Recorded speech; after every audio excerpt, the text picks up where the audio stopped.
En las clases anteriores iniciamos el estudio de la modelación de oferta y demanda de transporte a través de lo que se conoce como modelos de 4 etapas, los cuales llevan ese nombre debido a que suponen que el fenómeno de movilidad es el resultado de 4 decisiones que toman las personas. Cada una de esas decisiones corresponde a una etapa de modelación, las cuales se conocen como: la primera etapa es la etapa de generación de viajes, la segunda etapa, distribución de viajes, etapa 3, partición modal o selección de modo, y la etapa 4, asignación de viajes.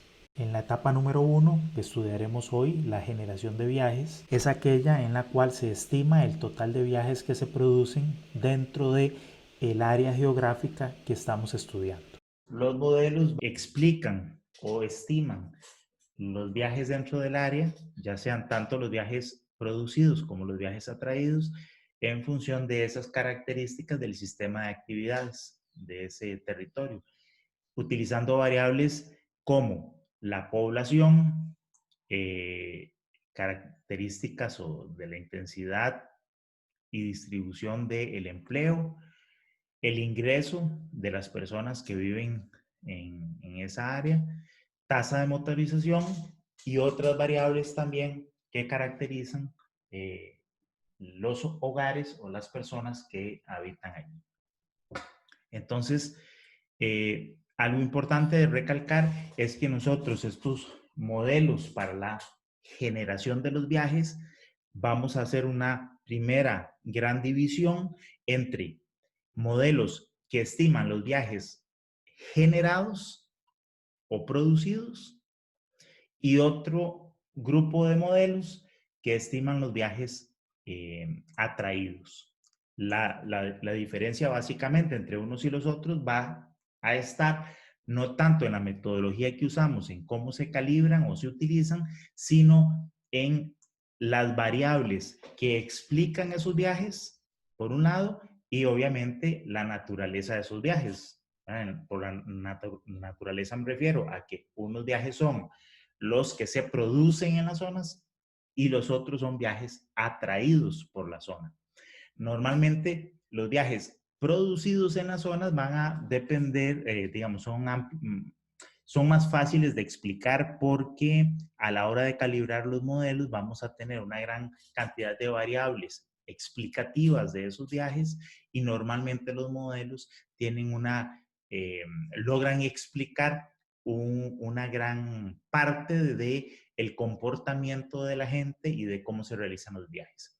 En los viajes atraídos, normalmente son más difíciles de explicar porque ocurre que normalmente las personas, sobre todo durante las horas de la mañana, lo que denominamos las horas pico, la gran mayoría de los viajes o de las personas coinciden en la hora a la que salen de sus hogares para ir al trabajo, para ir a estudiar, etc.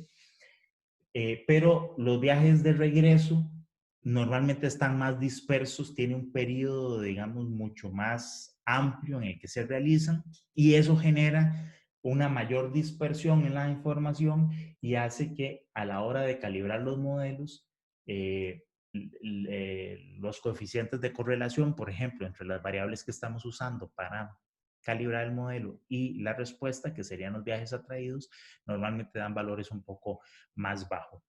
Entonces, estos tienen asociados un porcentaje de error más alto que los viajes, que los modelos que estiman los viajes producidos en las zonas.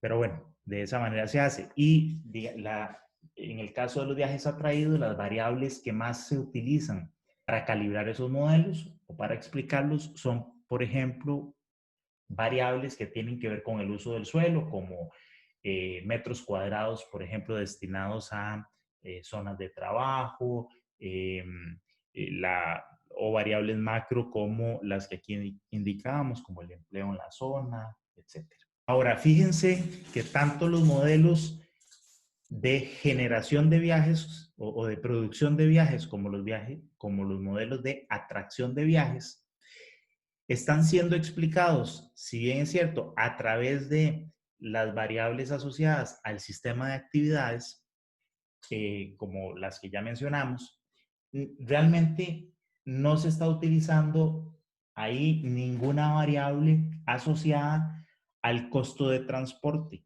Eso hace que en esta etapa, que es la de la producción de los viajes, el modelo de demanda, de estimación de demanda, es inelástico a el costo de transporte.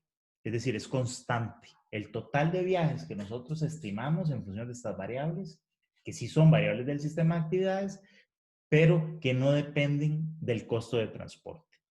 Entonces, a diferencia de, por lo menos esta parte de la modelación de la demanda, a diferencia de lo que hemos visto teóricamente al inicio, donde nosotros considerábamos que las curvas de demanda tenían esta forma, ¿verdad? Si aquí tengo el flujo o la cantidad de viajes y aquí tengo el costo de transporte, nosotros teníamos una demanda que era variable, ¿verdad? Que era elástica, y conforme el costo de transporte disminuía, era mayor la cantidad de viajes que se hacían. Entonces, en general, en la modelación clásica de transporte, este comportamiento en esta etapa del total de viajes no se modela de esta manera.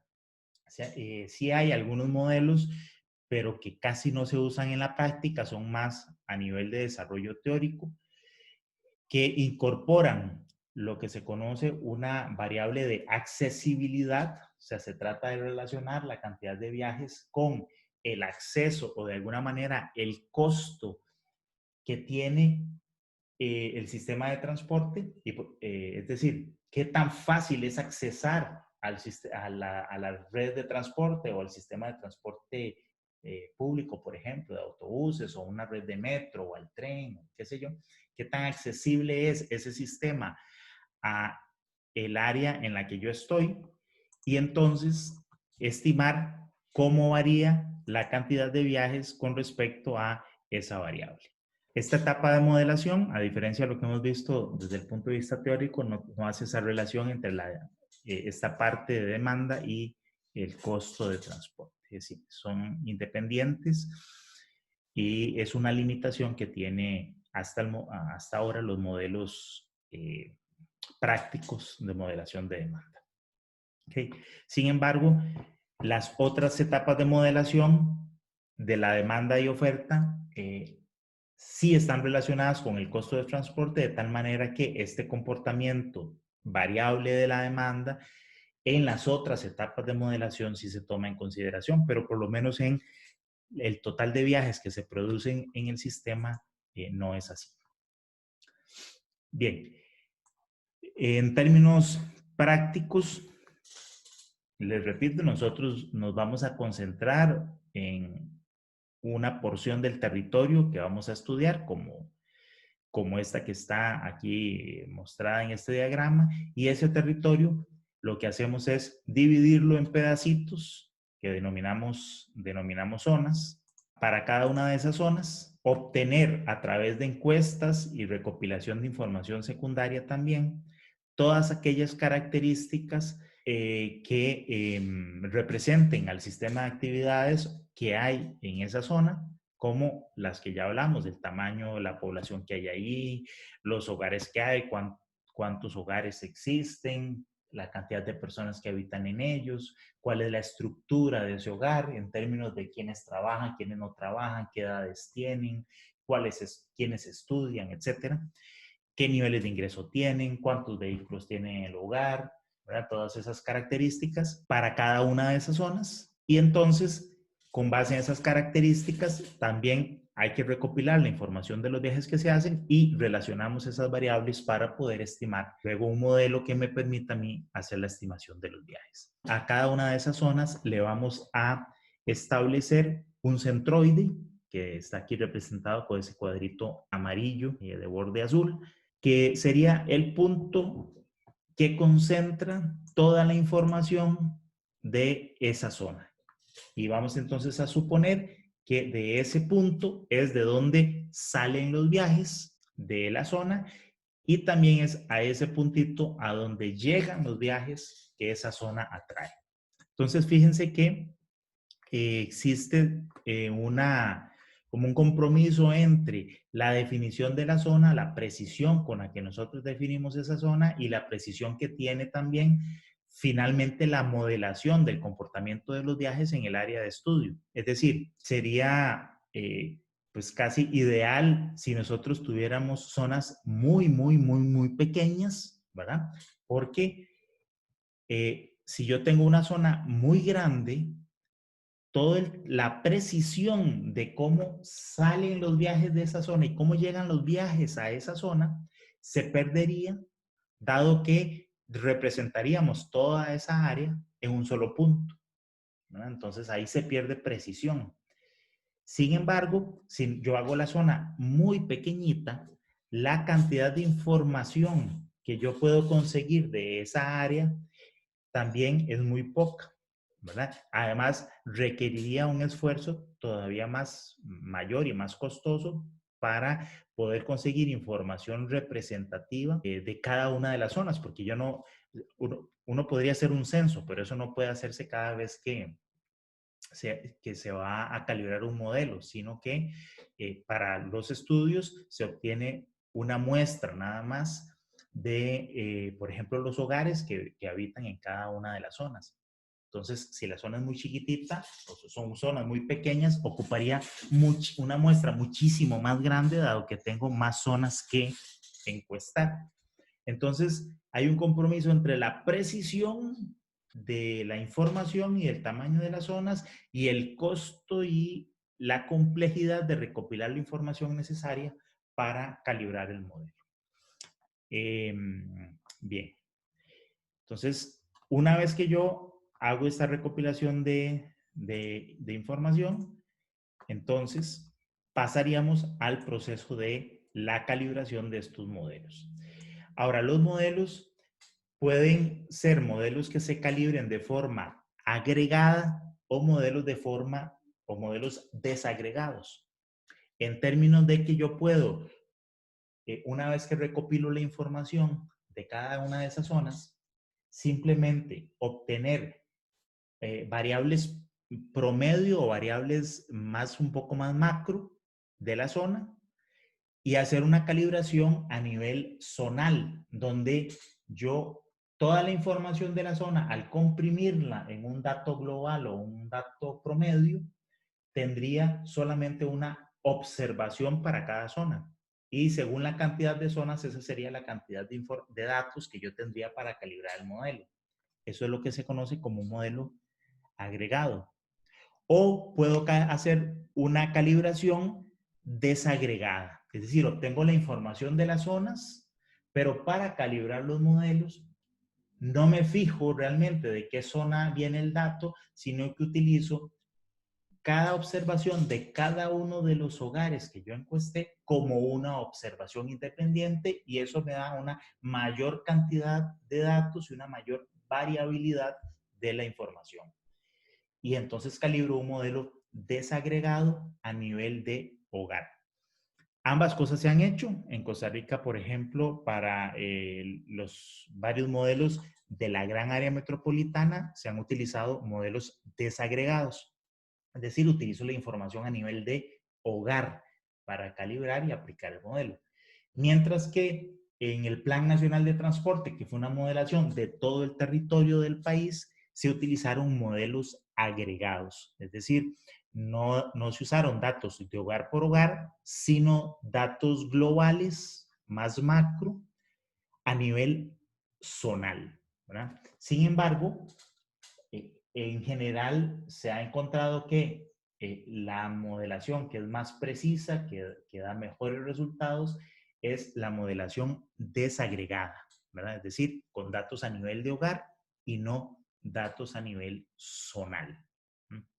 Y en este caso, la modelación o la calibración de los modelos más utilizada son dos técnicas. Una es el método de regresión lineal múltiple y el análisis por categorías. Nosotros vamos a estudiar ambas formas de calibración de modelos. Hemos hablado entonces de que tenemos en la generación de viajes, vamos a hacer una división de dos tipos de modelos. Los que explican los viajes que se producen en las zonas, los modelos de producción de viajes y por otra parte los modelos de atracción de viajes.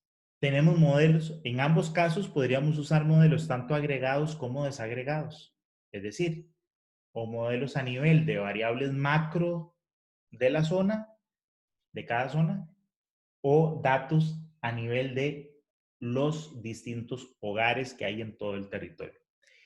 Los modelos de atracción de viajes, esos normalmente, como les explicaba, que son menos desarrollados y la información también es más difícil de correlacionar los datos que existen con los viajes atraídos, entonces estos por lo general sí son calibrados como modelos agregados, o sea, a nivel zonal, ¿verdad? Con variables macro del uso del suelo de cada zona.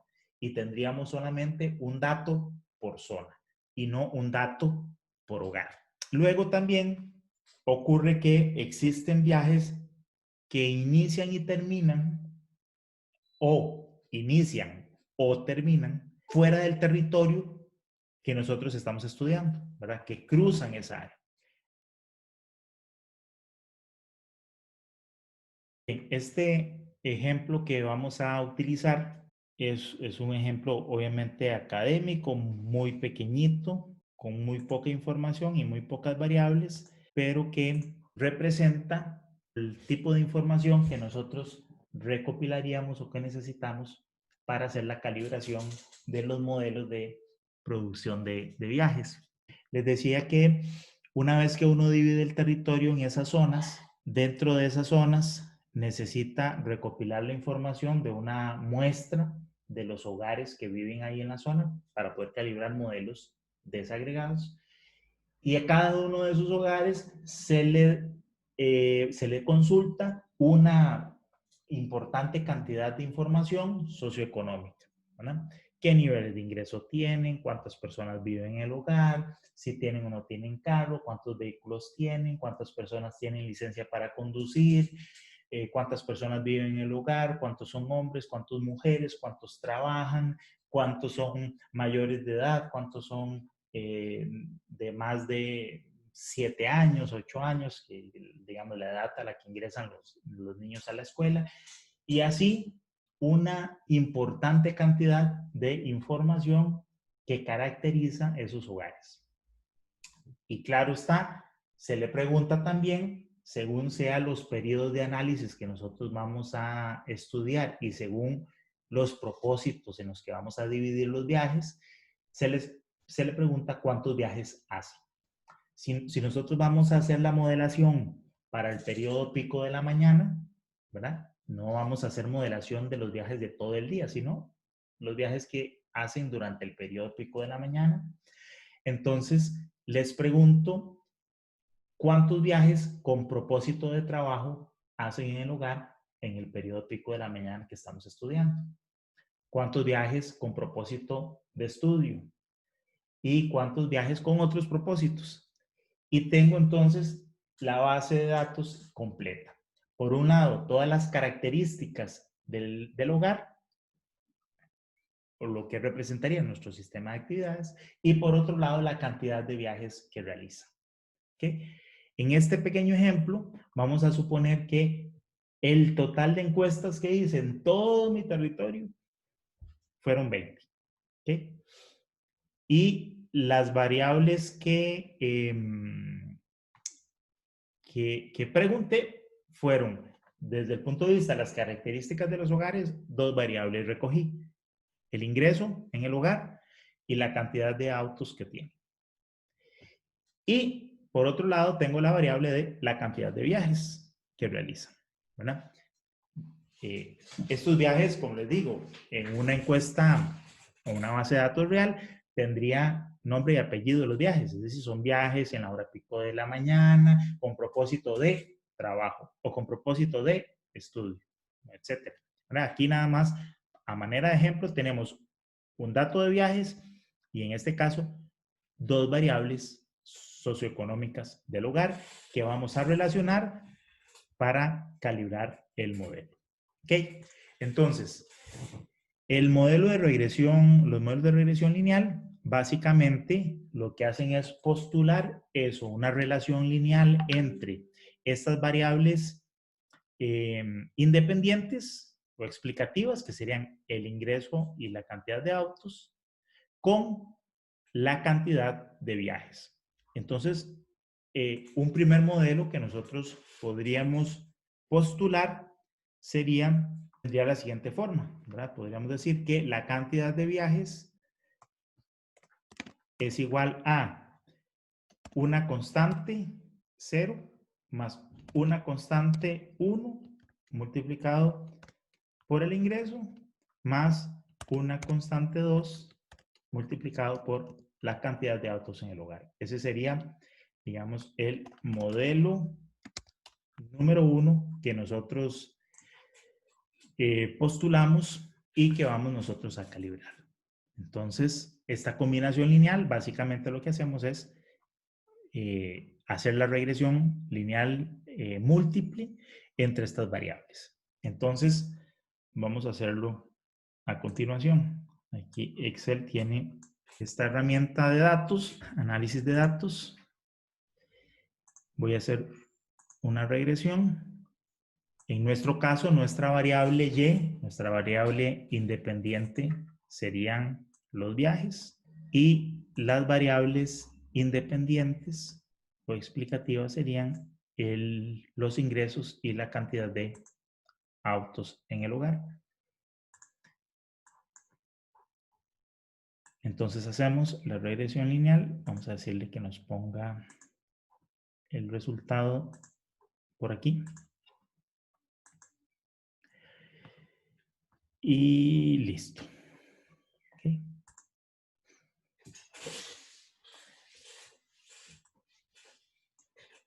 Entonces obtendríamos el siguiente resultado. Fíjense que este modelo que hemos postulado, el modelo número 1, me logra explicar más un 94% del comportamiento de los viajes. O sea que es un coeficiente de determinación bastante alto. Nuestro modelo es tal que este coeficiente 0 tiene un valor de más o menos 2.2. El coeficiente que multiplica el nivel de ingreso, el C1, tiene un valor de 2 por 10 a la menos 4. Y el coeficiente que multiplica a los autos tiene un valor de 2,74. ¿Vale? Entonces, utilizando este modelo, yo podría entonces hacer la estimación de los viajes que se produce en nuestra zona. Voy a hacer, no sé si hay alguna duda, es algo relativamente sencillo el procedimiento, que es esto que acabamos de hacer. Claro está, con una base de datos real, nosotros no vamos a tener dos variables o dos, como en este caso, que son el ingreso y los autos, sino que vamos a tener muchas posibles variables que nosotros podríamos incluir dentro del modelo, ¿verdad? ¿Cuáles de esas variables introducimos en el modelo? Bueno, eso es parte del trabajo de modelación que hay que hacer, donde uno puede iniciar introduciendo una a una esas variables o introducirlas todas y luego ir quitando una a una según sea el resultado de modelación que nosotros vayamos obteniendo y según la calibración del modelo nos diga si alguna de esas variables explica o no explica parte del comportamiento de los viajes. Fíjense que si nosotros vemos, por ejemplo, le hacemos la prueba, el análisis estadístico a los coeficientes de este modelo, ¿verdad? Que lo podemos hacer con estas columnas. Fíjense que en este caso la columna de la probabilidad, esto es la probabilidad de que el coeficiente, de que nuestro coeficiente se salga de la zona de aceptación en la prueba de hipótesis, ¿verdad? Que sea mayor que el T de alfa medios. Es una probabilidad muy pequeña. Fíjense que en todos los casos es menos, por ejemplo, del 5%, ¿verdad? Entonces, si hiciéramos una prueba de hipótesis de una cola, en el caso de todos los coeficientes, la hipótesis nula de que estos coeficientes son cero, en todos los casos estaría rechazado. Es decir, que no solamente tengo un coeficiente de determinación alto, un R cuadrado alto para el modelo en su conjunto, que además haciéndole la prueba a todo el modelo a través de este estadístico F, también tenemos un valor F, o sea, una probabilidad también muy, muy pequeña. Fíjense, alrededor de 3 por 10 a la menos 11, es muy, muy pequeñito. Es decir, que la prueba de hipótesis que le haríamos al modelo completo se rechazaría, o sea, sería rechazada. Es decir, que el modelo realmente sí logra explicar el comportamiento de la variable de viajes, y además la prueba de hipótesis que le hacemos a cada uno de los coeficientes también sería rechazada. Entonces el modelo en este caso sería un modelo bastante robusto y bastante bueno, que podríamos utilizar para predecir los viajes, sobre todo para los escenarios futuros. Ok. No sé si tienen aquí alguna consulta o alguna duda respecto al procedimiento o respecto a lo que hemos conversado a lo largo de la clase. Profe, ¿podría volver a mostrar cómo obtuvo ese resumen de datos? Sí, el procedimiento en Excel. Sí, profe. Sí, bueno, los menús y eso dependerán de la versión que tengan y si es Windows o es Mac, pero en general ustedes tienen que tener en algún menú del Excel este menú de herramientas. ¿Lo están viendo? Es que Sí, no sé. profe. Sí, ok.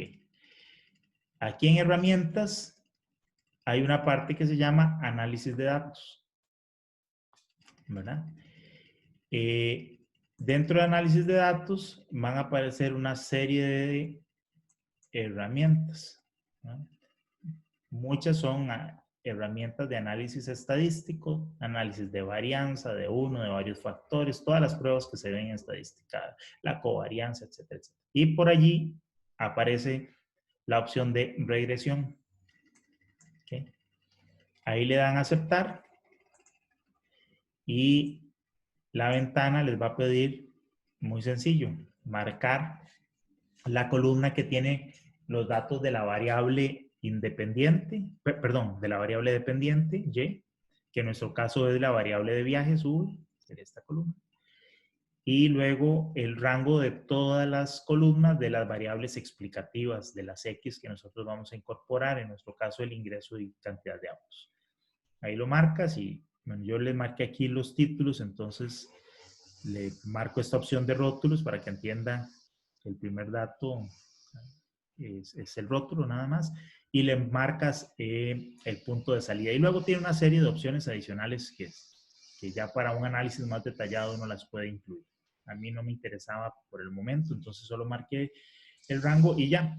Le marcas ahí, le das OK, le das el punto donde quieres y te sale todas las estadísticas de la regresión. Inclusive te hace las bandas superior e inferior de un 95% de confianza de cada una de los parámetros estos. ¿Okay?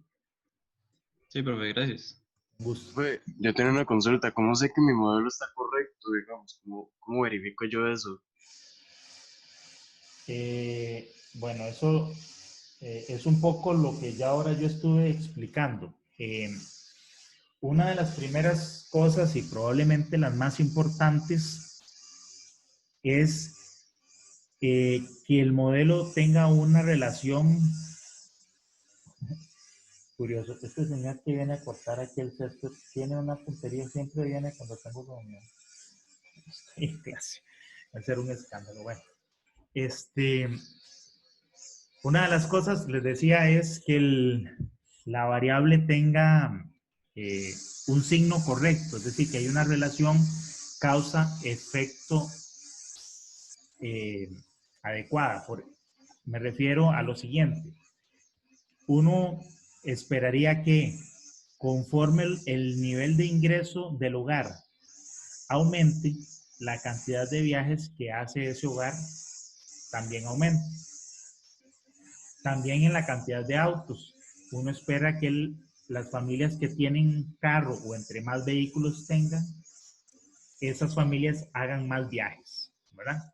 Entonces, eso se ve reflejado en el signo de los coeficientes C1 y C2. Uno esperaría en ambos casos que ese coeficiente sea positivo, ¿verdad? Y efectivamente es lo que estamos obteniendo aquí.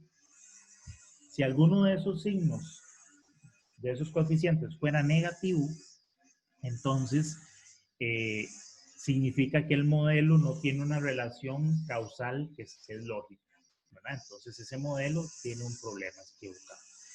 Y fíjense que eso es algo sencillo de ver,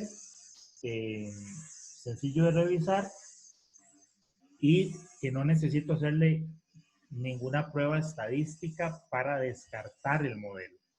Mi modelo puede tener un coeficiente de determinación, un R cuadrado muy alto, como en este caso.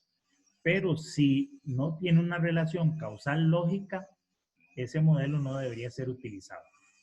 ¿Okay? Aunque tenga aquí punto 97, punto 98, si alguna de las variables que yo incluí dentro del modelo tiene un signo incorrecto, el modelo en su conjunto no es un modelo válido. Y sería preferible calibrar otro modelo que, aunque tenga un coeficiente de determinación un poco más bajo, el signo de todos los parámetros sean los signos correctos. Eso, digamos, es, para empezar, de las cosas más importantes. En segundo lugar, evidentemente, yo voy a aspirar a que el R cuadrado del modelo sea lo más cercano a 1, lo más cercano a 1 que sea posible, ¿verdad?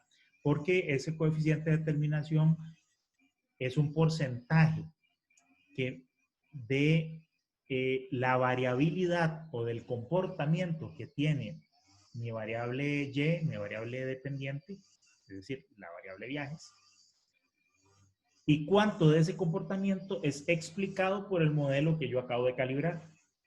Esto me dice que este modelo, con estos coeficientes, explica un 94% del comportamiento de mi variable V. ¿No? Entonces, entre más cercano a 1 sea, entre más cercano a 100 sea, significa que mi modelo logra explicar en mayor medida el comportamiento de mi variable viajes. Luego, este análisis, estos datos del análisis de varianza, de la ANOVA, me permite a mí hacerle una prueba estadística al modelo completo, ¿verdad? Esta prueba que se le hace con el ANOVA, lo que trata de probar, o la hipótesis nula que se plantea en este modelo, es que realmente mi modelo no logra explicar el comportamiento de mi variable viajes.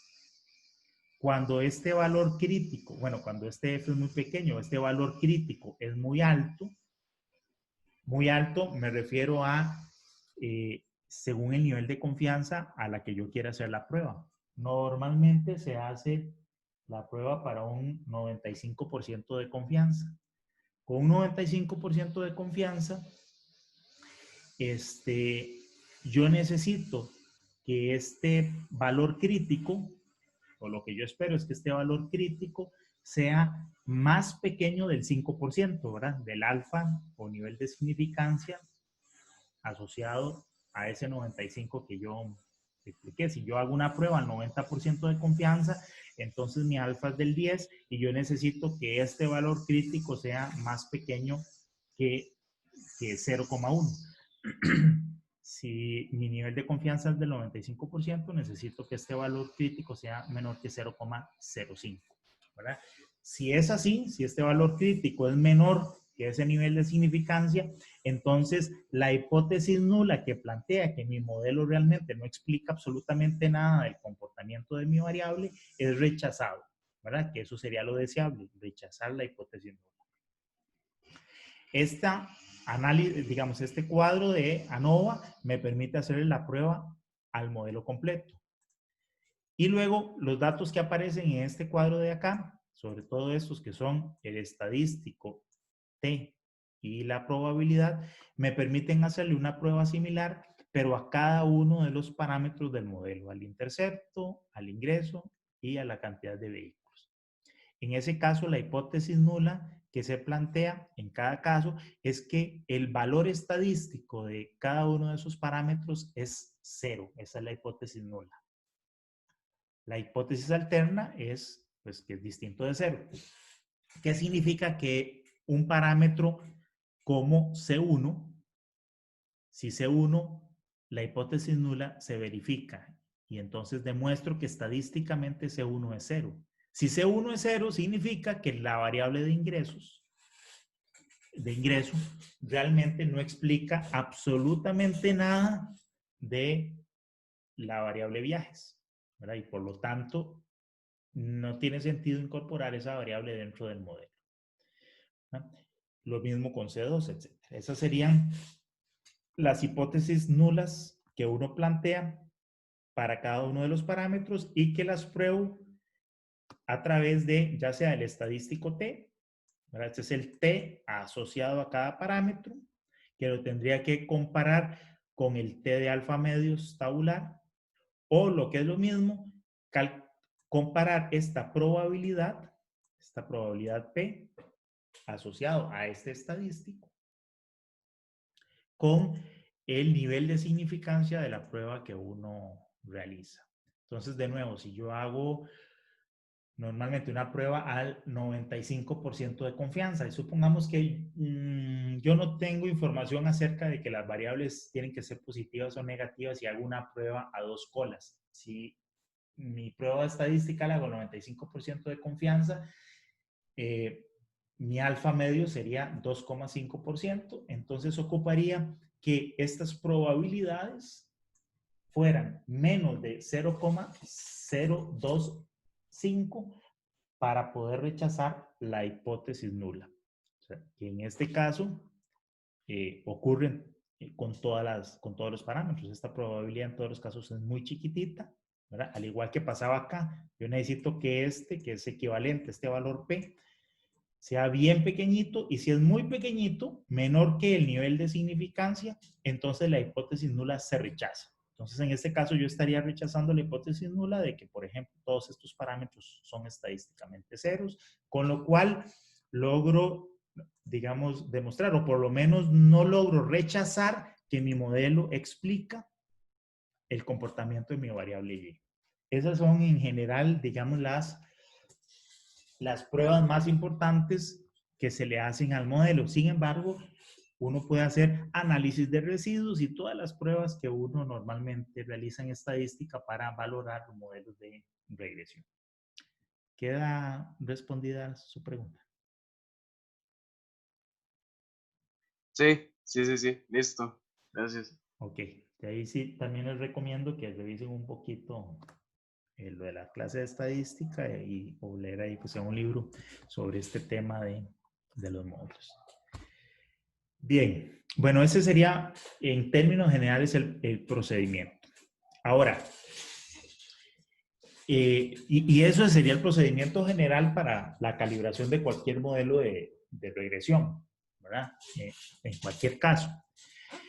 En el caso particular de los modelos de transporte, vamos a hacer algunas observaciones particulares. Vamos a iniciar con lo siguiente. Fíjense que la magnitud del coeficiente, de los coeficientes, como el C1, el C2 y todos aquellos que van acompañando a alguna de las variables independientes, de las variables explicativas X, digamos que de alguna manera miden qué impacto tiene esa variable sobre la cantidad de viajes.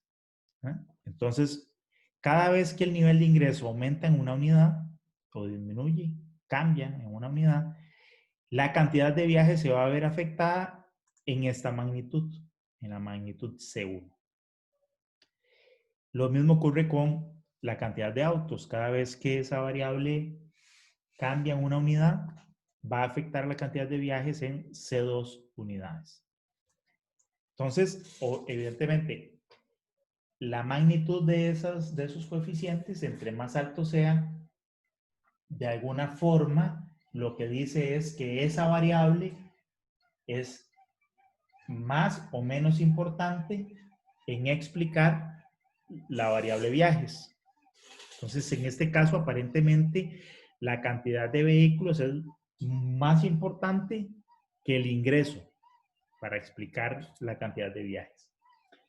Ahora, eso uno lo podría asegurar de forma contundente si es que las magnitudes de esas variables también fueran similares, pero en este caso no lo son. Fíjense que la variable autos tiene magnitudes entre 0 y 3, mientras que el ingreso todos son miles, ¿verdad?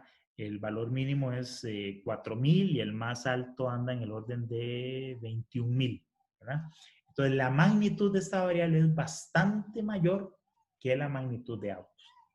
Entonces, claro, eso es lo que explica en realidad es por qué la magnitud del coeficiente C1 es también en el orden de 10 a la menos 4, pero es que la variable es en el orden de 10 a la 3, 10 a la 4 veces más alto que la otra variable. Entonces, para que uno realmente, para que los coeficientes realmente reflejen con solo verlos cuál variable es más importante que otra, todas las variables deberían estar en una magnitud similar. Entonces, una práctica usual es tratar de poner la magnitud de todas las variables en el mismo orden de magnitud. Entonces, en el caso de la variable ingreso, cuando uno la incorpora en los modelos de generación de viajes, normalmente lo que hace es no incluir el ingreso propiamente, sino el ingreso indexado con respecto a, por ejemplo, el salario mínimo, ¿verdad? Entonces, no mete el ingreso, sino una variable que es ingreso dividido entre salario mínimo, de tal manera que de esa forma uno le elimina el orden de magnitud a la variable ingreso y lo pasa al mismo orden de magnitud de otras variables que andan en el orden de esta variable de 1 o 2, que son unidades. Y eso no va a cambiar significativamente el resultado del modelo, pero sí va a cambiar el orden de magnitud de estas variables. Y es que no es solamente para que me permita a mí comparar cuál variable tiene más impacto que otra, sino que en términos prácticos, yo después voy a utilizar el modelo para estimar la cantidad de viajes futura en determinadas zonas. Y a la hora de trabajar con decimales, con tantos decimales, hasta trabajar con un valor de 2 por 10 a la menos 4, es bastante incómodo, ¿verdad? Uno preferiría que todos los parámetros fueran como este, 2.7, 2.77, 1.25, 3.15, 0.28, ¿verdad? Pero no 0.000002, ¿verdad? Entonces, normalmente, en términos prácticos, uno trata de hacer eso, pasar las variables a magnitudes similares, indexándolas. Eso como primera observación. Ahora, una observación desde el punto de vista más técnica, teórica y de comportamiento es la siguiente. Cuando uno utiliza un modelo lineal, de regresión lineal múltiple, como el que planteamos en el modelo 1, tiene un supuesto implícito que al decirlo suena muy tonto, pero que tiene una implicación y que hay que entender qué significa. El supuesto es un modelo de regresión lineal y por lo tanto hay un impacto lineal de cada una de las variables independientes sobre la variable dependiente. ¿Verdad? Suena muy lógico, pero ¿qué significa eso? ¿Qué significa que las variables tengan un impacto lineal? Eso significa que independientemente del valor de partida, cada vez que esa variable aumenta en una unidad, el impacto sobre la variable viajes es el mismo. es constante. En el caso del ingreso es C1. O sea, para nuestro modelo calibrado, 2,1 más o menos por 10 a la menos 4. Cada vez que el ingreso aumenta en una unidad, la cantidad de viajes aumenta en 2,1 por 10 a la menos 4 unidades. Y eso es así lineal, constante, siempre. No importa si el ingreso de partida es 1000 y pasa a 1001. O si el ingreso es 20,000 y pasa a 20,001. ¿Okay? Siempre el impacto es el mismo. Pero resulta que esa linealidad realmente con algunas variables no ocurre en la vida real. Uno de esos casos es precisamente la variable autos, ¿verdad? Nuestro modelo dice, cada vez que la cantidad de autos aumenta en 1, la cantidad de viajes va a aumentar en 2,7, 2,8. No importa de nuevo cuál es el punto de partida. Si una familia no tiene carro, o sea, la cantidad de autos es 0, y pasa a tener un carro, la cantidad de viajes va a aumentar en 2,8, ¿verdad? Respecto a la condición anterior. Una familia que tiene carro hace 2,8 viajes más que una familia que no tiene carro. Pero también una familia que tiene 2 carros hace 2,8 viajes más que una familia que tiene un carro. Y así sucesivamente. Pero en la realidad eso no es así, ¿verdad? El impacto, por ejemplo, de pasar de no tener carro a tener carro es muy grande, ¿no? Le da una mayor movilidad y accesibilidad al sistema y facilidades para moverse a una familia. Cuando no tiene carro, su movilidad es mucho más restringida y por lo tanto van a hacer menos viajes, ¿no? Por ejemplo, lo vemos claramente durante estos días con la restricción vehicular. El hecho de que te restrinjan a ciertas horas o ciertos días, por ejemplo, los fines de semana, que solamente los vehículos con placa impar pueden salir los sábados y los vehículos con placa par pueden salir solo los domingos, es prácticamente como que te quiten el carro, ¿verdad? Y entonces, ¿qué pasa? Que la cantidad de viajes que hacen en este momento los hogares los fines de semana es bastante menor que la cantidad de viajes que se hacían antes, ¿verdad? Es porque es prácticamente que le hayan quitado el carro a uno. La gente se queda en la casa, no tiene carro, se queda en la casa, hace menos viajes. Entonces, el impacto de tener o no tener carro es muy importante. Pero una vez que la familia tiene carro, el impacto de tener un carro más probablemente es inferior al impacto que tiene pasar a no tener carro y pasar a tenerlo. Y sobre todo si las magnitudes comienzan a aumentar, ¿verdad? Pasar de tener 2 carros a tener 3, o de tener 3 a tener 4, y así sucesivamente, ese impacto va a ser cada vez más bajo, porque en la mayoría de los casos ya son vehículos más de lujo.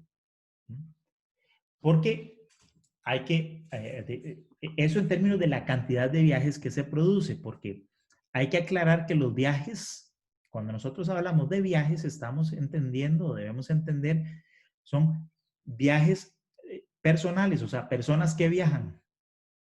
Cuando en un hogar hay un solo carro y salen 2 personas que trabajan, sale el marido y la mujer salen en la mañana, en la hora pico van a ir a trabajar ambos. Y los 2 se van en el mismo carro, eso equivale a 2 viajes, porque son 2 personas que están viajando y son 2 viajes de trabajo. Salieron del mismo lugar, aunque probablemente vayan a lugares distintos, si es que no trabajan juntos en el mismo lugar. Esos son 2 viajes. Si cada uno de ellos tiene un carro y se van por separado, cada uno en su carro, siguen siendo 2 viajes. Ahí no hubo un cambio en la cantidad de viajes por tener uno o tener dos carros, ¿no? Cuando decimos que la cantidad de viajes aumenta, no son carros saliendo de la casa, sino personas que salen de la casa hacia su destino. Entonces, por eso, algunas variables como la cantidad de autos, a pesar de que en este modelo dio muy bien y haciendo la prueba estadística se verifica que efectivamente la cantidad de autos impacta a los viajes, este modelo no me dice de qué manera lo hace. Ahora, cuando yo le hago la prueba estadística, la prueba, hago la validación a través de la prueba de hipótesis del coeficiente de autos, lo que me está diciendo, sí, este coeficiente no es cero. Es decir, los autos sí afecta la cantidad de viajes, pero no me está diciendo si la forma en que yo lo incorporé en el modelo está bien o está mal. O sea, no me está diciendo, sí, no es cero y además el impacto es lineal. No, eso no me lo está diciendo la prueba. Como ese impacto yo lo conozco y sé que en una variable como autos el impacto no es lineal, uno puede tratar de calibrar un modelo que sea más realista y donde ese impacto sea de una forma no lineal. Una manera de hacerlo es a través de las variables binarias o variables conocidas como dummy. Y entonces uno lo que hace es categorizar esta variable en rangos. Por ejemplo, la variable autos uno la podría categorizar, o los hogares los puede dividir en hogares que no tienen carro y, por ejemplo, hogares que tienen un carro o hogares que tienen dos o más. ¿Okay? Esta podría ser una manera de categorizar esta variable de autos. Y entonces yo paso de una variable continua, como la que incorporé aquí, a separarlo en tres categorías para los cuales yo puedo o debo utilizar dos variables binarias. Cuando uno utiliza variables binarias, se utilizan n menos un variables binarias, donde n es la cantidad de rangos. Aquí yo tengo tres rangos en los que dividí autos, entonces utilizo dos variables binarias. ¿Okay? Las variables binarias que voy a usar, le pongo una variable binaria a cada rango, excepto a uno de los rangos. Entonces, voy a hacerlo de la siguiente manera. Voy a llamar esas variables binarias, o dummy, z, y le voy a poner, voy a utilizar una z1 para este rango y z2 para este rango. Y al rango inicial, porque así lo decidí yo, no le voy a poner variable binaria. Y estas variables binarias son definidas de la siguiente manera. Z1 vale 1 si la cantidad de autos en el hogar, si la cantidad de autos en el hogar es igual a 1. ¿Ok? Y 0 en otros casos, ¿verdad? Así queda definida esta variable binaria Z1. De la misma manera, Z2 vale 1 si la cantidad de autos en el hogar es igual a 2 o más. Y vale 0 en otro caso. ¿Ok? Entonces, fíjense que si un hogar no tiene carro, Z1 vale 0. Y Z2 también vale 0. ¿Verdad? Si un hogar tiene un carro, Z1 vale 1 y Z2 vale 0. Entonces, yo sustituyo esta columna o esta variable por, voy a ponerlas aquí, por otras dos que son la variable Z1 y la variable Z2. Entonces, serían de la siguiente manera. Este hogar no tiene carro. Entonces, Z1 vale 0 y Z2 también. En esta ocurre lo mismo. Aquí Z1 vale 0, Z2 vale 1, aquí 0 y 0, aquí 1 y 0, aquí 0 y 1, y así sucesivamente. ¿Se entiende esto?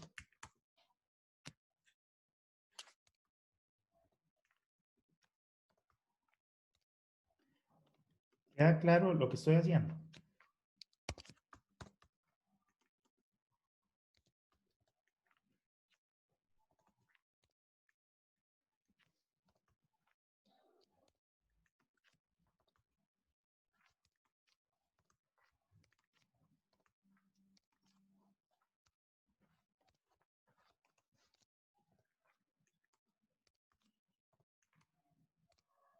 Bueno, interpreto el silencio como un sí. Entonces, haciendo esta definición de variables binarias,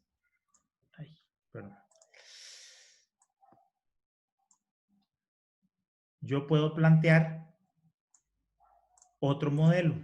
Vamos a llamarlo modelo número 2. En mi modelo número 2, ahora la cantidad de viajes va a ser igual a una constante 0 más una constante 1 multiplicado por el ingreso. Y en lugar de una sola constante multiplicando la cantidad de autos, voy a tener una constante Z1. Vamos a ver, un parámetro, vamos a llamarlo aquí, a esta constante vamos a llamarla K. K1 multiplicando a mi variable Z1 y una K2 multiplicando a mi variable Z2. ¿Okay? Y yo sustituyo entonces esta parte del modelo, C2 por A, lo sustituyo por esto, K1Z1 más K2Z2. ¿Okay? Fíjense que este modelo es equivalente a calibrar 3 modelos en uno solo. ¿Por qué? ¿Qué pasa para los hogares en los que la cantidad de autos es 0? Para hogares donde la cantidad de autos es 0, Z1 vale 0 y Z2 vale 0. O sea que mi modelo queda como C0 más C1 por el ingreso. ¿Okay? Para los hogares que tienen un carro, mi modelo quedaría como C0, vamos a ponerlo así, C0 más K1 más C1 por el ingreso, ¿no? Porque Z1 vale 1 y Z2 vale 0. Entonces esta constante K1 se suma con la constante 0 y esta parte C1 por I queda igual. Finalmente, si un hogar tiene 2 carros o tiene 3 o tiene más, ¿verdad? No importa cuántos sean, entonces el modelo quedaría así, Z1 vale 0 y Z2 vale 1. Entonces, me queda que V es igual a C0 más K2 más C1 por I. ¿Ok? Bajo riesgo voy a utilizar otra vez el lapicito este que siempre después es un problema. Pero entonces, esto es equivalente a tener lo siguiente, a tener 3 modelos de regresión lineal, donde aquí tenemos el ingreso, aquí tenemos la cantidad de viajes, esta línea corresponde a hogares que no tienen carro, esta a los que tienen uno y esta a los que tienen 2 o 3 o más. ¿Okay? Fíjense que todos tienen la misma pendiente. Estas tres ecuaciones tienen la misma pendiente porque la pendiente es C1. Y todos son, imagínense que son líneas paralelas y todos tienen la misma pendiente, ¿verdad? La pendiente es C1 por el ingreso. Pero difieren en su intercepto, ¿verdad? Uno tiene un intercepto que es este, que es C0. Para los que no tienen carro, para los que tienen carro es C0 más K1, o sea, la distancia que hay entre estas dos, aquí, es K1. Y entonces, este intercepto de aquí es C0 más K1.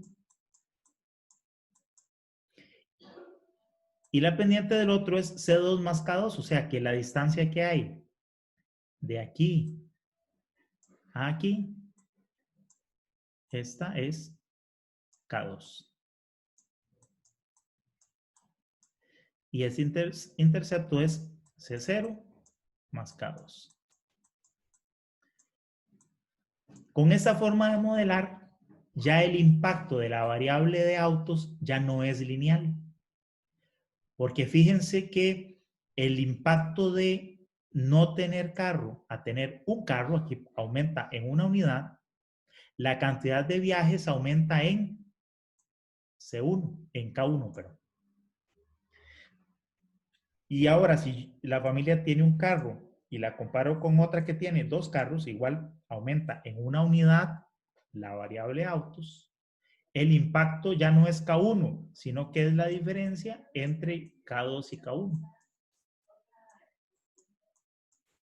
Entonces logro, con este modelo, calibrar, o más bien modelar la relación de forma no lineal que hay entre la cantidad de autos y la cantidad de viajes.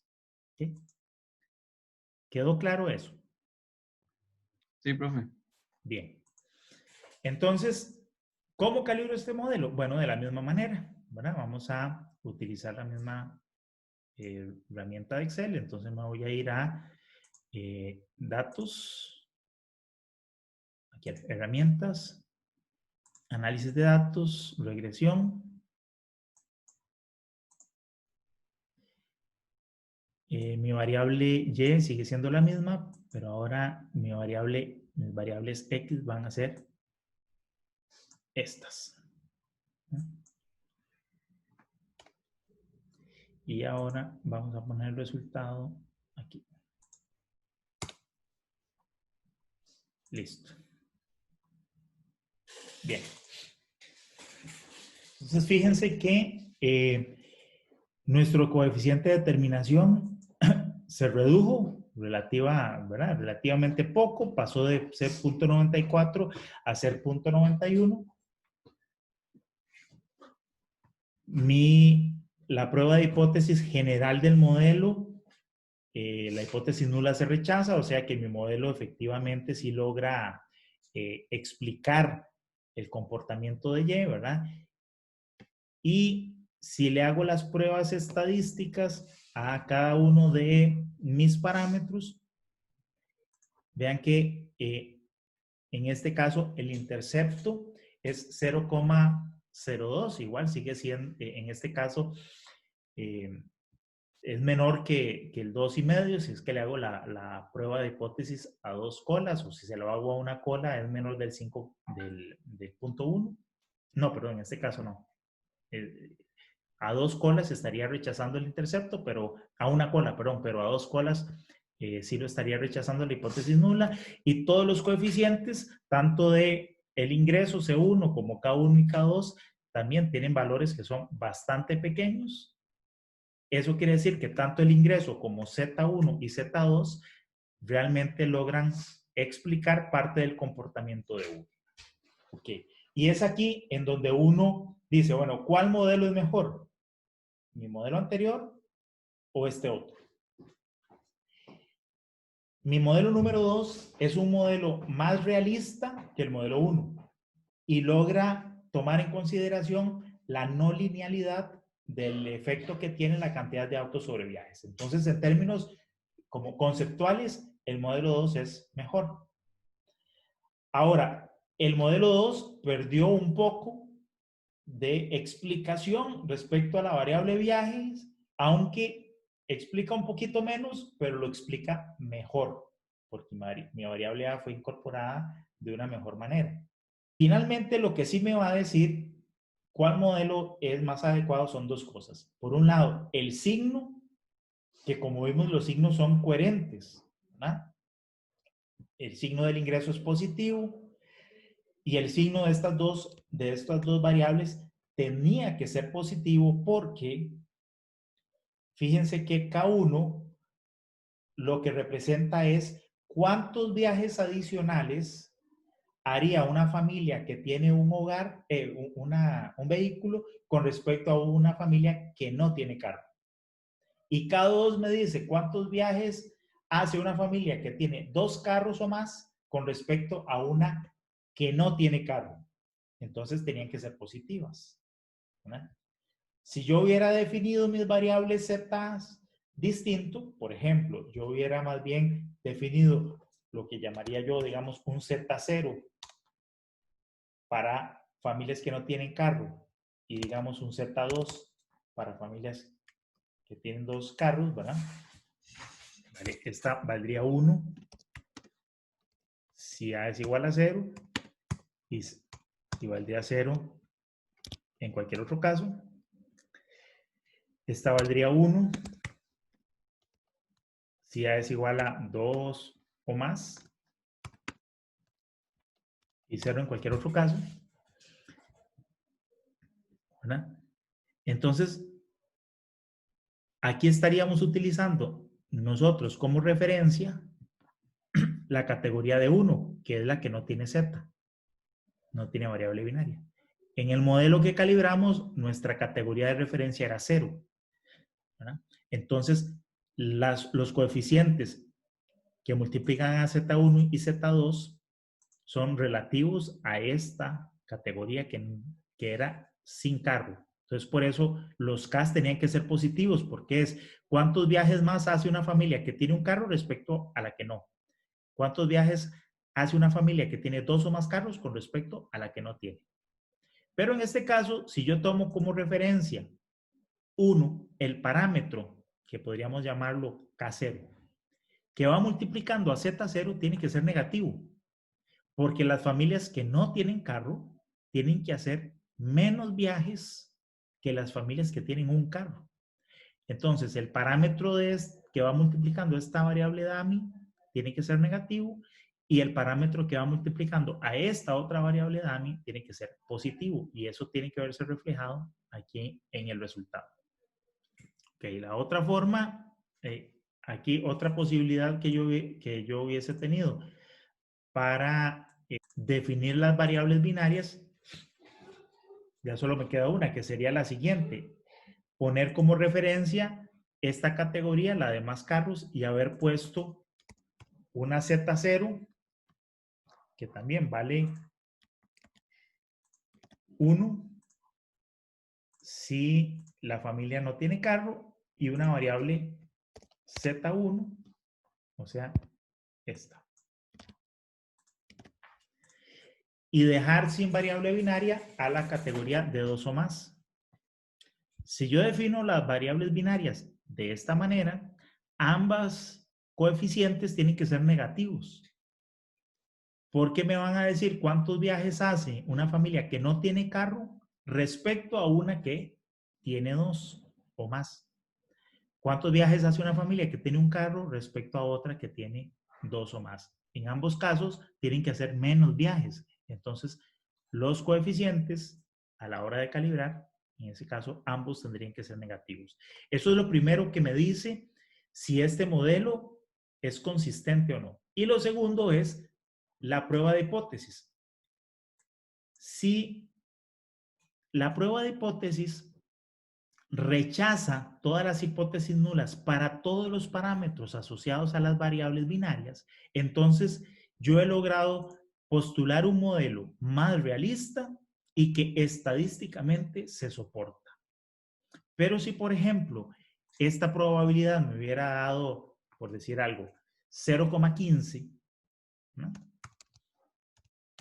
Aquí me hubiera dado 0,15. Entonces, yo tendría que aceptar la hipótesis nula de que K1, o sea, el parámetro que multiplica Z1, K1, es 0. Si eso ocurre, entonces mi definición, mi redefinición no lineal de la variable autos no se soporta estadísticamente con los datos, porque yo tendría que aceptar la hipótesis nula de que el parámetro de esta variable es 0, o sea que no explica los viajes que se realizan en el hogar. Y entonces, al haber pasado de aquí a aquí, gané realidad, pero perdí fortaleza estadística. Entonces, en conclusión, al comparar este modelo con este, si es mejor utilizar una variable lineal con un comportamiento, o una variable continua con un comportamiento lineal, aunque no es tan realista, hubiese sido mejor que un modelo más realista, pero que estadísticamente no se soportaría, ¿verdad? O que tiene un comportamiento, si los signos de los parámetros hubiera dado mal, o que no se soporta en una relación causal lógica. Muy bien, con eso estaríamos concluyendo el día de hoy.